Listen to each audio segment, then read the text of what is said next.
Fisher, WHUR News. This is Politics 963, your location for all things political, local, national. We've got you covered. Today we're going to talk about sexual harassment. It continues in the news, the big breaking news happening this week. Matt Lauer fired, accused of inappropriate sexual activity. Also, Garrison Keillor of Prairie Home Companion. This thing just continues to grow. And of course, John Conyers, the dean of the House of Representatives, also accused of sexual harassment. I have Charles Ellison with me, who is the political analyst and writer for TheRoot.com. Charles, this is just so huge an issue. Let's talk generally about what's happening to this culture related to sexual harassment. Well, there's absolutely a national moment that's going on right now, a big conversation, an essential conversation. It's a needed conversation. That conversation was always needed regarding sexual harassment, sexual hostility towards women, the way we mistreat women, whether it's in the workplace, whether it's at home, whether it's in the way we conduct business, the way we also conduct our politics. It's definitely reached a crescendo pitch. And so you've had, in media and entertainment, you have from Harvey Weinstein to Kevin Spacey to now it's in the world of media with Matt Lauer and also Harrison and also a number of other major public media figures as well. And now you have it in politics. Obviously, John Conyers, Dean of the House of Representatives, founder of the Congressional Black Caucus, caught up in this. Senator Al Franken, let's not forget about him. And that's not. These aren't the first and the last. We're also expecting, especially on Capitol Hill, more names to come out. There's just whispers of rumors of other members in the House, particularly, and mostly, if not all, male members. Who are caught up in these sorts of accusations and allegations. I will say this, from the political perspective and looking at Capitol Hill. I've worked on Capitol Hill for a number of years, worked for a couple of members of Congress, on the House side primarily.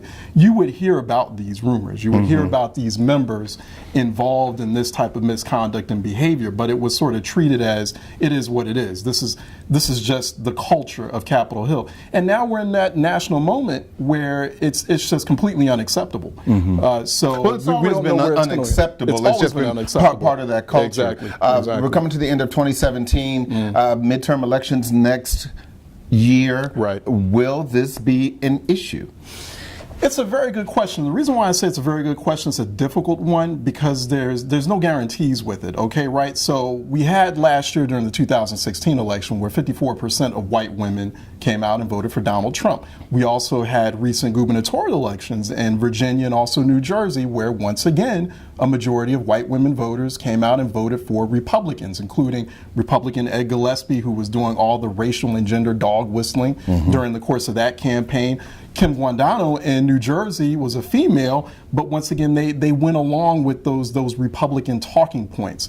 So I'm not so sure about 2018. I know folks are saying that Republicans will rue the day politically, if you still have these sexual harassment allegations coming out and they're not being as responsive as, say, Democrats are being or progressives are being about this national conversation. And then so suddenly there'll be this tsunami of women and coming out against them or voting against them. I'm not so sure when we're looking at sort of the trends, the political trends, the voting trends of white women since 2016.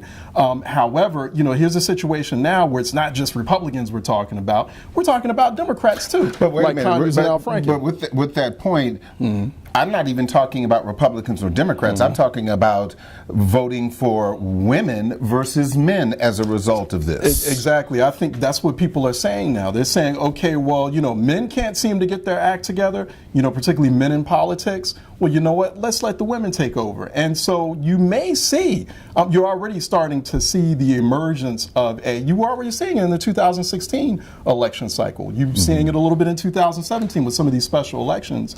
The emergence of a powerful class of political women. Particularly last year, a lot of African American women, a lot of black women were elected to office, and also we saw some city or some local races in a couple of key locations. Also in New Jersey, where black woman Sheila Oliver was elected as lieutenant governor in New Jersey. So you do have a moment happening with black women, especially in elected office. And so in 2018, you can see the same thing, where you see not just black women, but women across the board suddenly getting into elected office on the state, local, federal level. Charles Ellison with WHUR.com. Always a pleasure. Thank you so much, Charles, for coming in. Always a pleasure, man. Thanks. And certainly don't forget to check us out, Politics 963 on WHUR.com. And don't forget about all of our social media platforms, of course, Facebook, Instagram, and Twitter. I'm Harold Fisher, WHUR News, and we'll see you next time.